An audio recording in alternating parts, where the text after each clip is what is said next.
Don't forget to click that subscribe and bell icon to receive a notification each time I upload a new video. Hi everyone, it's Mike here and welcome back to my YouTube channel. You've caught me kind of mid-project. I say mid-project, I've already started. Mainly because this would have taken too long to do as part of the actual main video, if you like. So I kind of got a head start on where I was. I was going through some of my bits and pieces today, and I was deciding or trying to work out what to do for Steampunk Tuesday, but it's Wednesday today, so because we didn't have time yesterday with taking Mum and Dad back home after us being away at the weekend to get anything done yesterday. So I'm having to do it today, not having to do it today, but wanting to do it today instead. So as I was going through my bits and pieces, working out what I was going to do, we were listening to some Fleetwood Mac on our electronic friend over there from the Amazon. And one of the songs, some of the lyrics on one of the songs were, "I'm second-hand news." And it just so happened at the time that came on, I was cutting bits of old advertising from newspapers from the Colour Me ephemera set out. And that kind of got me thinking about using the ephemera with a steampunk project. But I also had lots of these chipboard pieces left over that I'd cut out ages and ages ago from pieces of greyboard. They'd got cut up to use in other projects. And what was left over I'd thrown into a tub, and they'd just been sitting there. So I thought, well, if I'm going to do a Steampunk Tuesday / Wednesday project, I might as well colour them. So what I've done is I've grabbed hold of some indigo blue paint, because we went to CK and Alfie over the weekend, and I stocked up while I was there. So I've grabbed some Miss Moneypenny metallic paint, which is the copper coloured metallic paint. But I also got a couple of pots of the Brass Monkey, which is a brass colour. Now, if you don't know the difference between gold and brass, if you've got brass stuff in your house, you probably think it looks gold. But actually, gold is more yellowy, whereas brass has a hint of green to it. Old brass does, antique brass does anyway. It's got that kind of, got a little bit of a yellow, greenish kind of tinge to it, so it's slightly different and looks different when you hold it up next to gold. I prefer the brass, particularly when I'm doing Steampunk project, because it's more in keeping. So copper and brass, perfect for Steampunk. And where there's brass, there's muck usually. Or is it where there's muck, there's brass? Anyway, one of those two. So what I've done is I've just grabbed a piece of craft sponge. It's just one of those circular craft sponges that you get for makeup or whatever. And I've cut it up into pieces. There's some more round to go. And I've just shaken up the pots, like so. So we get some paint in the lid. And then I've just used the sponge into the lid, and then I've dabbed the actual items there. That's the point where you caught me at. And the only reason I've turned the camera on now is because Ian's just taken Mr. Bentley out, or Mr. Bentley's just taken Ian out, whichever one you prefer. So they're going to be gone for a good hour, so I've got some peace and quiet now that I've turned our new friend, our new lodger, Alexa, now that she's just been turned off. Right, so I need to get this finished, and then I can tell you really what I'm going to try and do for today's project. Bit long-winded, I know, bit of a long intro, do apologise, but anyway, let me get cleared up, let me get dry, and then I'll be right back. Okay, I am back. So my my brass and copper bits are all done. They're all nice and dry. Just look at the shine. Lovely metallic paint from indigo blue, like those. The pots that they're selling now are smaller than the older pots that they used to sell, mainly because these are easier to transport and send through the post. That's the only reason, really. So that's the copper and the brass paint. So let me show you, or let me explain what it is that I'm going to try and achieve today. Right. So if you like ATCs, artist trading cards, which are normally 2.5 by 3.5 inches. That's the normal size for an ATC, and that's the size they were for years and years and years and years and years. And then somebody came along and went, let's do a 2.5-inch circle, and let's call that an artist trading coin. Yeah. So 2.5 inches, 2.5 inches, 2.5 by 3.5, 2.5 by 2.5 by 2.5 by 2. Yeah. You kind of lost space to work in with that circle. So although it's, you know, it's nice, it's cute, it's not, you don't get the same area, the surface area.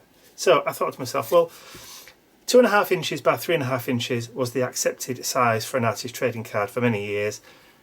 Nobody called the police when somebody did a 2.5-inch circle. So I think I'm safe if I decide I want to employ that 3.5-inch side and do a 3.5-inch square as an artist trading card.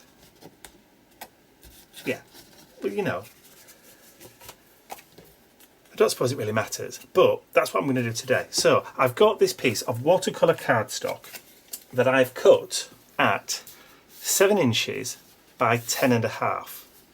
So people who are really quick at doing maths means they will know I will get 6 3.5 by 3.5 out of this. So 3.5, 3.5, 3.5, 3.5, 3.5. I'm going to get 6 ATCs out of this project. So watercolour cardstock, just your bog standard watercolour cardstock, which is 250 GSM, and in poundage, if you like, it's about, well, it is £169. There you go. So what am I going to do? Well, this is what I'm going to do. Second-hand news. So all these adverts from the Colour Me ephemera set that I released on Saturday. Now, if you hadn't seen that Colour Me ephemera set, that digi-download set that I released on Saturday as the second part of last week's Steampunk Tuesday, then I'll put one of those iCardy things up there so you can go and have a look at what that was, and then you'll be in the know. So you can go and watch that, then come back and watch this one if you like, if you don't know what that Colour Me ephemera is all about. Or you can just say, well, all right then, I'll get the gist from this, and then maybe I'll go back and watch the other one a bit later on to see what I did with it there. So what I've done is I've cut loads of pieces of the ephemera out of the sheets, out of that Colour Me set. Not only have I cut, but I've also punched. So I've also punched some of the circles too, and I've even done one of those pointy finger signs that's in there, the one that says to the exit, or it's in here somewhere anyway, or it was in here somewhere. It'll show up, it'll show up. So what I'm going to do is I'm going to glue all of these pieces of ephemera down onto this big card to create like a big advertising second-hand news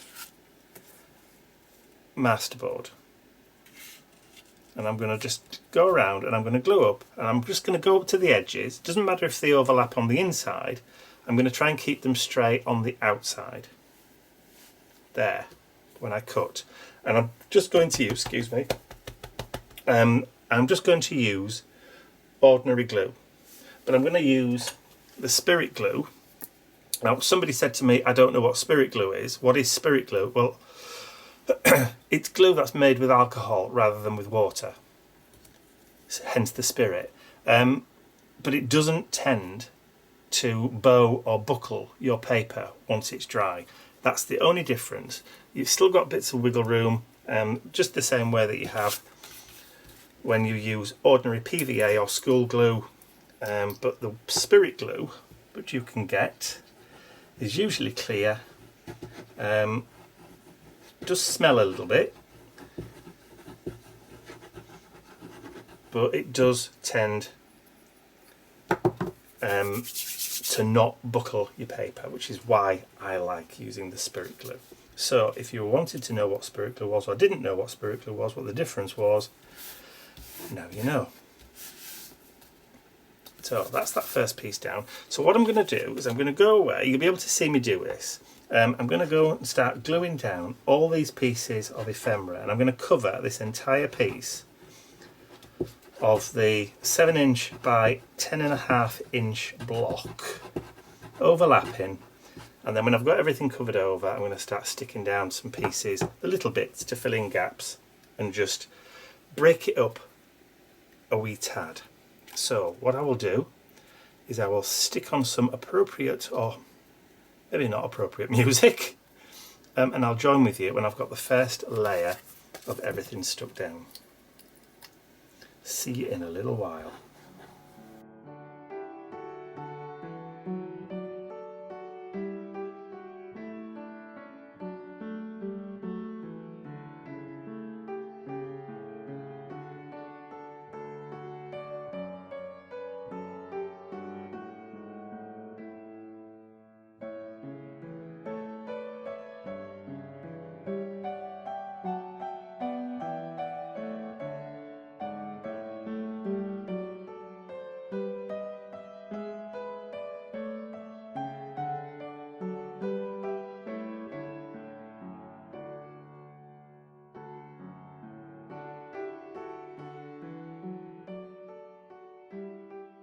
Okay, so you join me just as I'm putting the last couple of pieces just to fill up all those remaining gaps.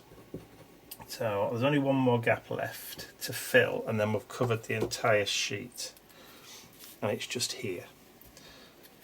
So what I'm going to do is I'll just do it like so. Maybe just overlap a little bit like that.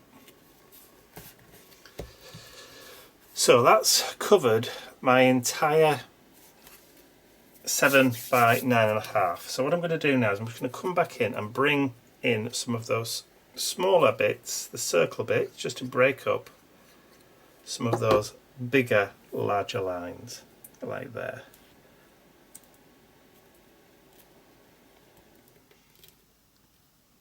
Stick the glue down.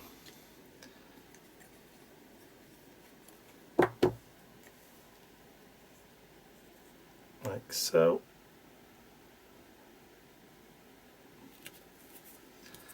And we've got one to go down here.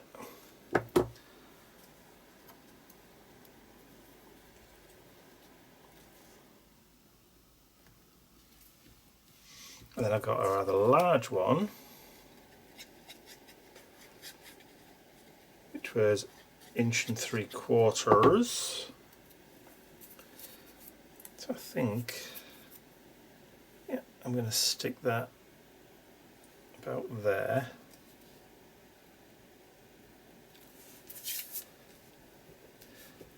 And to be honest, there is no right and no wrong when it comes to sticking stuff down like this. You look at your project and you think, okay, what can I do? Where can I put stuff? Where's it going to look? And then just place it down. You don't have to glue it straight away. You can do what we call auditioning, where you just hold bits of ephemera up in place and then go, yeah, that looks okay, or that looks rubbish there, I'm not going to place it there. And just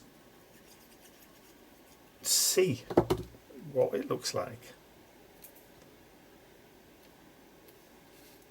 And then when you think it looks the bee's knees, or you're happy with it, and I did drop a piece of ephemera on the floor.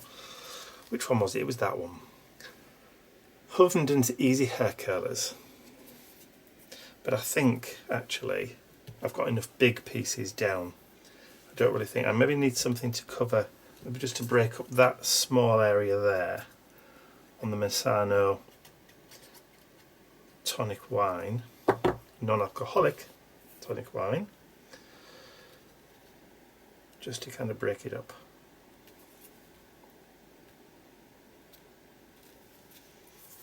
There we go, and I've still got bits left over that I didn't touch, but that's fine.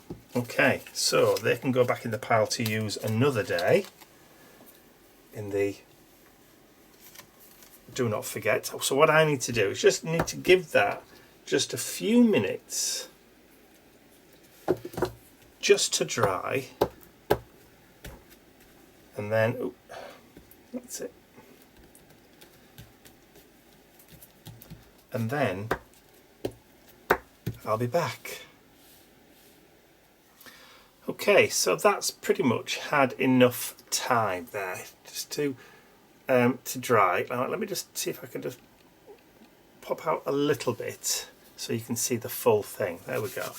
So what I want to do now is I'm going to add colour to this. Now you can add colour in whatever way you want. You can ink, you can blend inks all over, or you can spritz colour all over, or you can paint translucent paints all over. There are lots of different ways you can do it. Do it in your preferred medium, and you can add sparkle, you can add shimmer, you can do whatever you like to create your background. I'm going to use my trusty ink sprays that I created myself, and all I'm going to do is I'm just going to lightly just go all over. And bear in mind, these will die back when they dry. So that's the brown. So I'm going to introduce some lime green, because don't forget, this is, for me, is a steampunk project.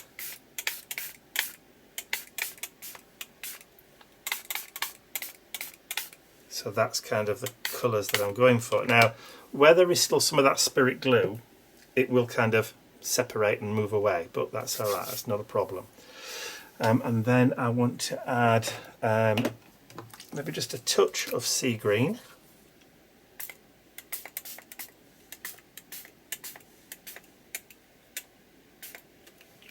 Like so.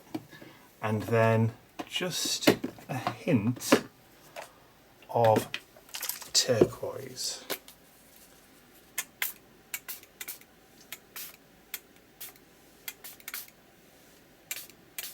Okay, so let me get that dried and then I'll be back.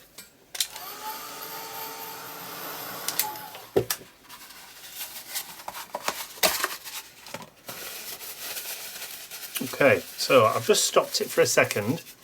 I just want to lift some of that colour from up there, and then I'm just going to go around and just dab with my tissue, lifting it from the areas that are still kind of really wet, and I'm just going to deposit it down where we've still got kind of like lighter areas. There we go.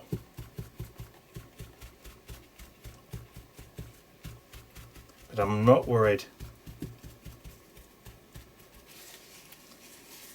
about the areas that where the ink hasn't taken, because I can sort that out later. Okay, so I'm pretty much dry on that front now. I've even gone around and done the back where it's all spilled over. So we've got some areas here that, because I've used spirit glue, it's acted as a bit of a resist for the water-based inks, which is fine. What I'm going to do now is just come in with an alcohol-based ink or a solvent-based ink, and then I could just add a little bit of colour with that too, just to kind of tint it.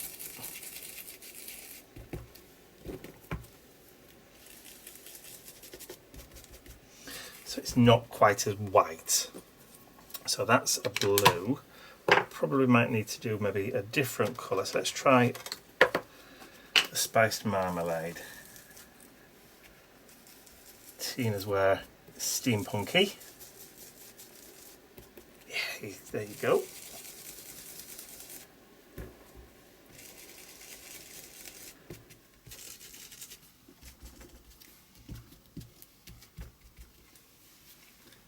Kind of like the grunginess of it. Just use whatever colours you want just to tie and tone it down, or you could even come in with a little bit of paint if you wanted to and just dab and maybe add a little bit of texture that way. So let me just quickly dry off that solvent, the archival inks. That should do us. And now what I can do is I can just use my paper trimmer just to trim these pieces down to the size that I want them to be. So 3.5 inches, which is there. Because I've got a few extra layers, I'm just going to be a bit more careful. Just move that out of the way.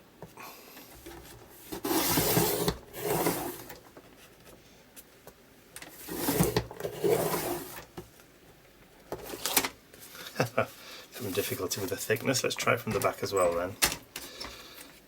So 3.5. Oh, look at that schoolboy error. Haven't done it at 3.5, have I? Yeah, it's moved, but hey ho, they'll be near enough. Okay, so and then the next one at 3.5. Probably better doing it at the back. Right.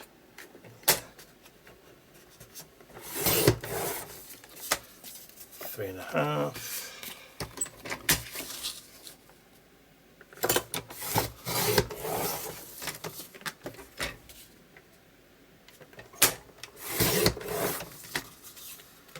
Okay, so now let's have a look to see what we've got. So we've now got 6 3.5 by 3.5 grungy bits of old news. Right, so what we need to do then is I need to add some colour. Let's use rusty hinge. And I'm going to go all the way around each of the edges.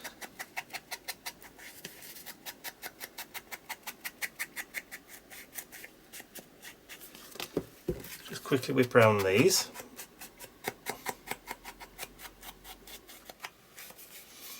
Okay, so we've now got our 6 squares, and you can do them whichever way around you want to do them. I kind of like that one with the number 17 that way. Kind of like that one. Like that, like that. Yep, I think I'm going to change that direction for that one because I kind of like it like that.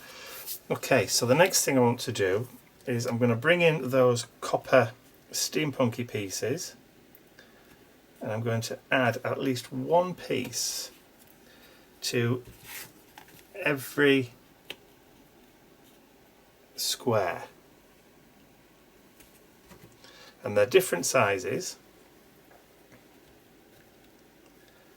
like so. So if I've got one that's got maybe, I've only got some smaller pieces left, I can add 2 smaller pieces. Let's see, so got a piece there and like a piece there.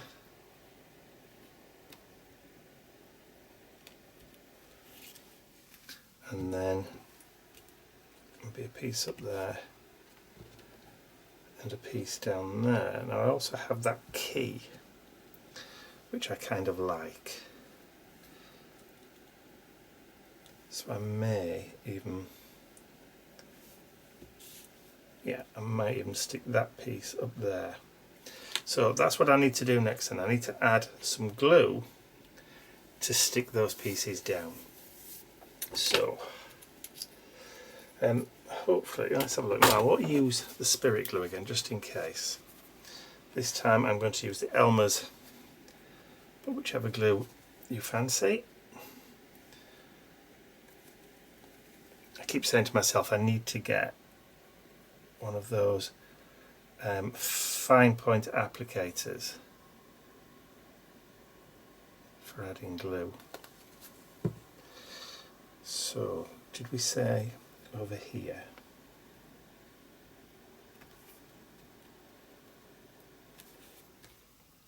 For that one there.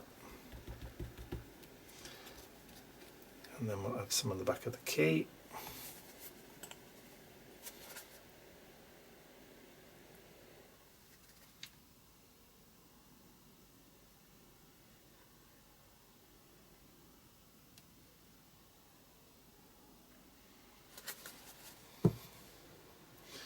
like so.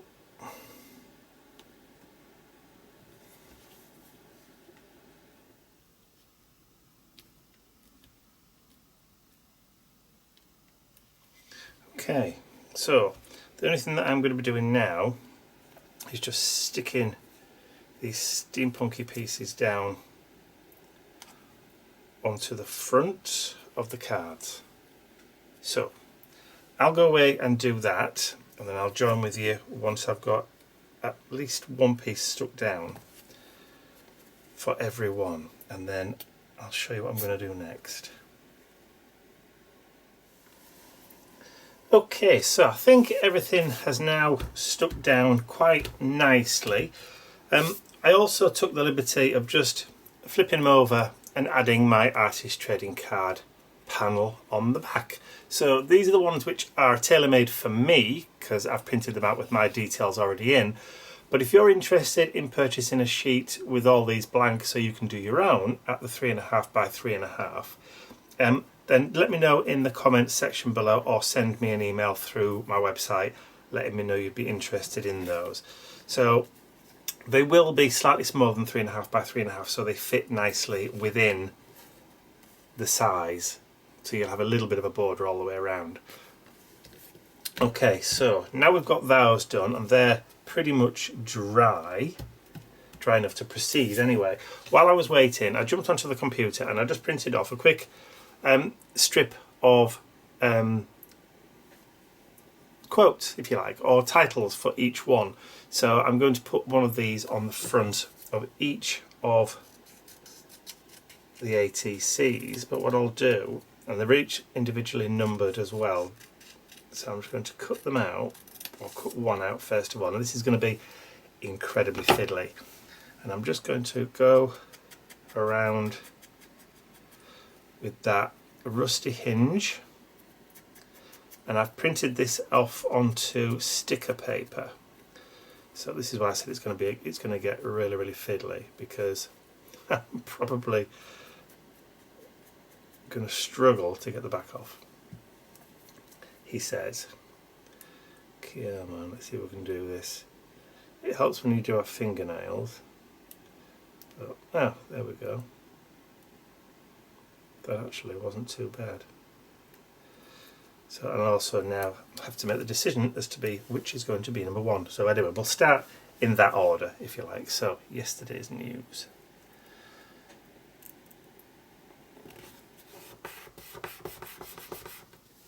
There we go. So what I'll do is I'll then cut out all the others in turn, grunge them up with that rusty hinge, and I might just trim off a little bit of the paper,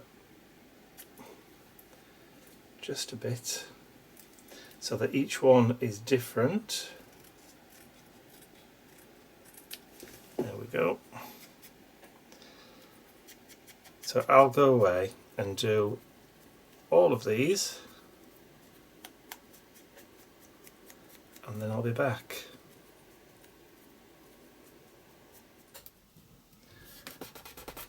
Okay, so that is pretty much the last one. So that's got all the little yesterday's news. They're all numbered. So that will coincide with what's written on the back as well when I get round to writing the backs and getting rid of the bits of snotty glue. Okay, so there's one thing I wanted to finish off with, one thing I wanted to try. So when I was at Indigo Blue the other day, I got some embossing glaze. It's pretty much like embossing powder, but one of them is copper. And I thought what might be interesting is if I just add a little bit of this, just sprinkled on and then heated up. Now what I'm going to try and do is I'm going to try and just sprinkle it on really gently, just using a piece of paper, if I've got a bit of an old bit of paper here. sprinkle just a tad over there, and then just shake it on.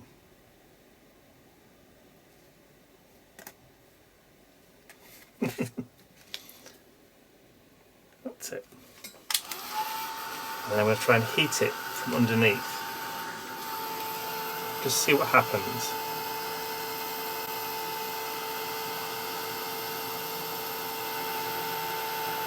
It may be too thick, and I may need to hold this with tweezers.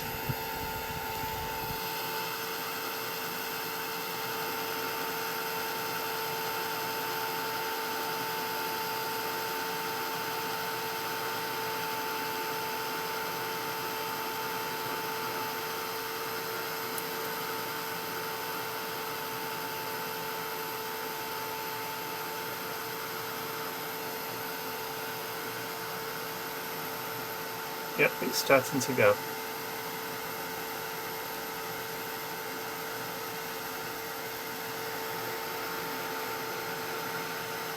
And you see,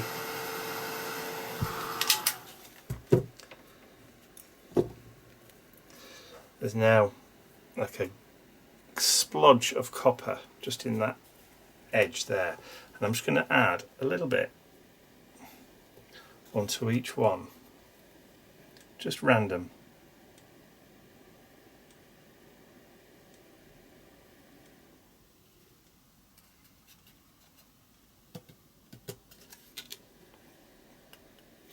Now I wonder actually if it will stay on. No, it's blown away, look.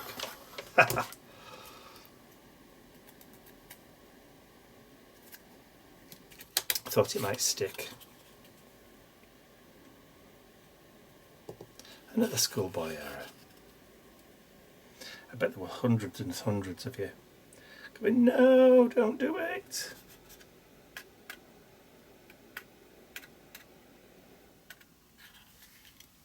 Well, that's okay. Didn't really hear you, but I did hear you. You know what I mean.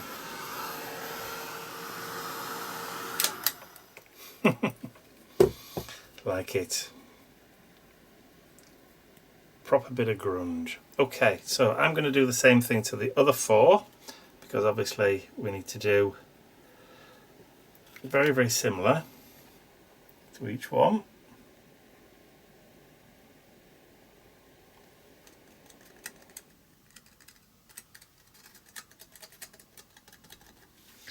And then I'll join with you when I've done all of them.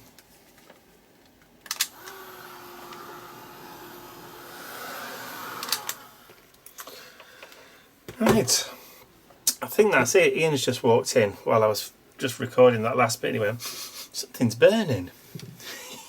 Yes, my fingers. Right.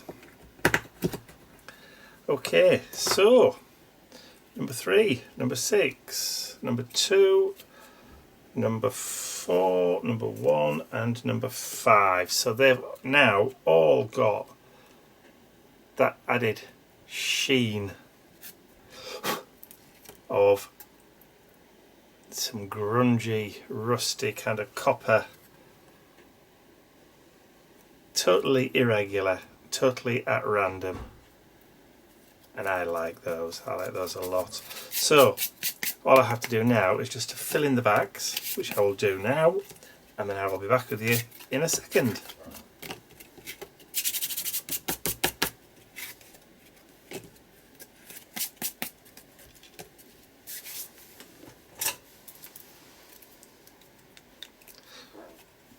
Okay, 1 of 6. Just to make sure I get the numbers right.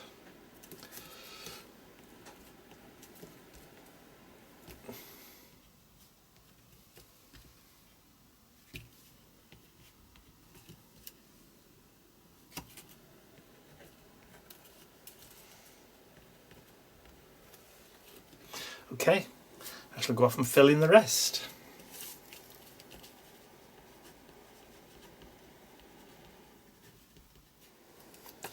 Okay, so that's all 6 now completed and done.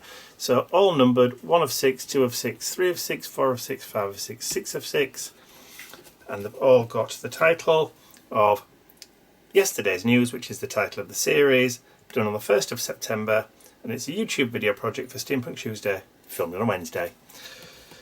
And there they are, my 6 new 3.5 by 3.5 inch artist trading cards for Steampunk Tuesday, filmed on a Wednesday.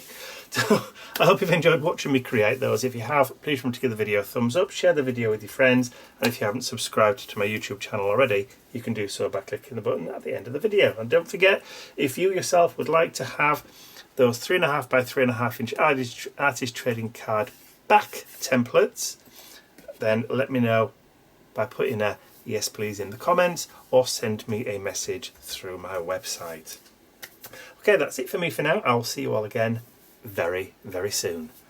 Bye for now. Look at the shine.